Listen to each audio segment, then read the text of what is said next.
12월 15일 오늘 하나님의 말씀은 사무엘하 16장 말씀입니다. 1절로 4절 말씀. 다윗이 마루턱을 조금 지나니 무비보셋의 종 시바가 안장 지운 두 나귀에 떡 200개와 건포도 100송이와 여름 과일 100개와 포도주 한 가죽 부대를 싣고 다윗을 맞는지라. 왕이 시바에게 이르되 네가 무슨 뜻으로 이것을 가져왔느냐 하니 시바가 이르되 나귀는 왕의 가족들이 타게 하고 떡과 과일은 청년들이 먹게 하고 포도주는 들에서 피곤한 자들에게 마시게 하려 함이니이다. 왕이 이르되 네 주인의 아들이 어디 있느냐 하니 시바가 왕께 아뢰되 예루살렘에 있는데 그가 말하기를 이스라엘 족속이 오늘 내 아버지의 나라를 내게 돌리리라 하나이다 하는지라. 왕이 시바에게 이르되 무비보셋에게 있는 것이 다 네 것이니라 하니라. 시바가 이르되 내가 절하나이다 내 주 왕이여 내가 왕 앞에서 은혜를 입게 하옵소서 하니라. 본장은 다윗이 피난길에서 무비보셋의 시종인 시바에게서 속임을 당하고 또 시므이에게 저주의 말을 듣는 치욕 속에서 어려운 도망길에 서게 되었는데 압살롬은 당대의 모략가인 아히도벨의 악한 계략을 수용하여 아버지 다윗의 후궁들과 동침하는 등 다윗에게 고통과 실망을 준 인물들로 인한 하나님의 징계를 무겁게 받고 있는 그런 내용이에요. 다윗이 아들 압살롬의 반역으로 지금 정처 없이 도망다니는 신세인데 사울 왕의 손자 요나단의 아들 무비보셋을 찾아서 그를 왕궁에서 왕자들과 같이 식탁에 앉게 하고 사울 왕의 모든 재산을 다 찾아 무비보셋에게 다 주고 사울 왕의 시종이었던 시바에게 그 모든 재산을 관리하도록 명했었는데 그 시바가 지금 궁색한 처지에 다윗을 찾아와서 정성껏 준비한 음식들과 나귀까지 바치니 다윗이 시바의 정성에 무척 고마운 거예요. 시바는 이런 점을 노리고 의도적으로 다윗에게 다가온 것이죠. 그런데 다윗이 갑자기 생각난 듯 네 주인 무비보셋은 지금 어디 있느냐고 묻자 자신의 주인은 지금 할아버지인 사울의 왕국을 되찾을 수 있을 줄로 믿고 좋아하고 있으며 자신의 주인은 사울 왕가의 왕손이기에 압살롬의 반란을 환영하고 있다고 거짓으로 대답을 하는 거예요. 그러한 시바의 말에 대해 다윗은 지금 자신의 처지가 너무나 열악했기에 앞뒤 사정 알아보지도 않고 분노하며 무비보셋에게 준 모든 재산을 시바에게 그냥 줬어요. 그랬더니 시바는 엎드려 감사하면서 떠났습니다. 그러나 나중에 다윗이 예루살렘 궁으로 다시 돌아왔을 때 밝혀지지만 무비보셋은 자신이 다윗을 만나려고 떠나려고 했지만 시바가 그 기회를 자신이 차지하고 무비보셋에게 억울한 누명까지 씌운 것을 알았습니다. 그러나 아무리 거짓이라 해도 자신이 어려울 때 도움을 주었던 시바를 다윗은 용서하고 재산까지 반씩 나누라고 합니다. 다윗은 당시에 쫓기는 다급한 입장이었으므로 현명한 다윗도 깜빡 속아 넘어갔던 거죠. 시바는 다윗조차 이렇게 속을 정도로 철저하게 계산하여 때를 노려 행동한 아주 악한 자예요. 이 모든 것을 뒤늦게 알게 된 다윗은 시바에게 속아 무비보셋을 오해한 것에 대한 분노보다 자신이 어려울 때 그래도 도움을 주었던 시바를 용서를 넘어 시바의 재산을 다시 빼앗아 원주인인 무비보셋에게 다 주지 않았고 시바에게 반을 나눠주라고 하는 거예요. 시바는 불의한 자였고 불의하게 주인의 재물을 탐했죠.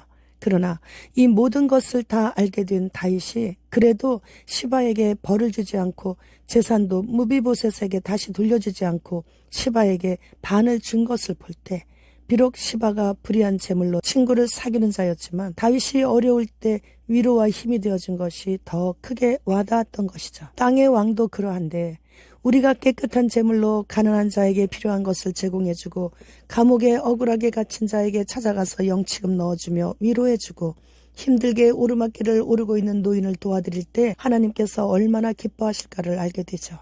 우리는 오늘 본문의 말씀을 통해 내게 맡겨주신 물질을 통해 하나님의 마음이 아파하시는 곳에 하나님께서 귀히 여기시는 곳으로 흘려보내게 될 때 하나님께서 적은 소자에게 한 것을 내게 한 것이라고 말씀하시는 그런 음성을 듣게 되는 거죠.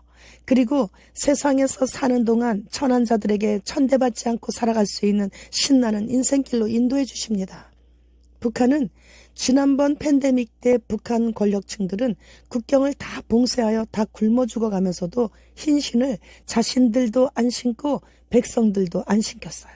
북한의 세계 최고의 해킹 실력으로 하이자 원천 기술을 해킹하여 부작용을 다 알게 되었기 때문입니다. 터키는 이슬람이지만 이스라엘과 친했습니다. 그런데 국호를 튀르키예로 바꾸고 나서 하마스의 테러로 인해 이스라엘과 전쟁 중에 있자 갑자기 이스라엘을 맹공격하고 나서 이스라엘이 적이 되었어요. 튀르키예 국회의원이 가자지구를 공격하는 이스라엘이 알라의 분노를 피할 수 없다고 분노하면서 연설하다가 알라의 분노의 미스로 단상에서 우렁찬 쾅소리를 내며 심장마비로 쓰러졌는데 머리를 크게 다쳐 현재 중환자실에서 위급한 상태라고 튀르키예 보건부 장관이 밝혔어요. 이스라엘을 심판하시는 분이 하나님이십니다.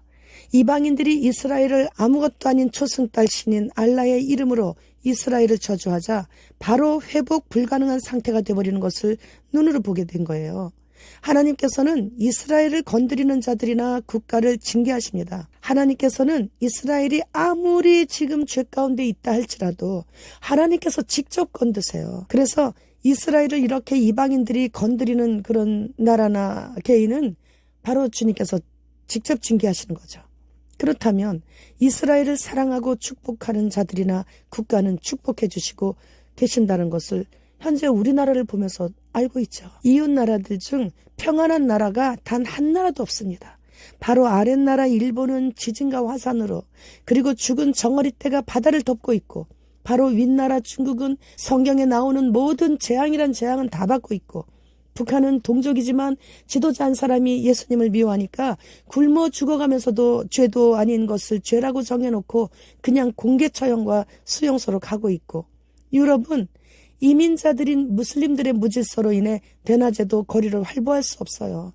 미국은 마약쟁이들로 인해 좀비의 나라처럼 돼가고 있고, 아이들과 여자들 납치 사건으로 초상집이 돼가고 있는데, 이렇게 안전하고 평안하고 풍요로운 우리나라에 태어나게 해주신 것이 얼마나 감사한지 모릅니다.